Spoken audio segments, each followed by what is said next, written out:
often think back over my time in middle school and high school and wonder if my path would be different if I had a group of positive peers like the students that are taking stand with Unplug. Everyone has a story and everyone is dealing with different issues on a daily basis.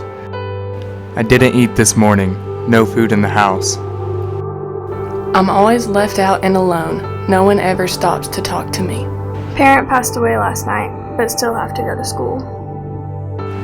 My parents are getting divorced, and I don't know what to do.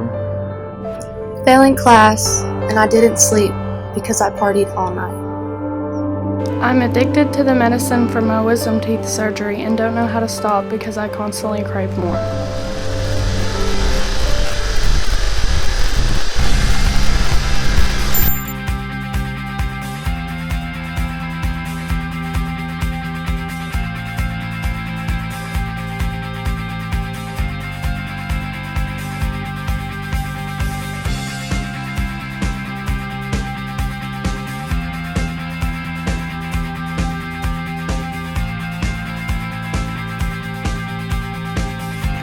Life is what you make it. I challenge you to make it the best that you can be. We are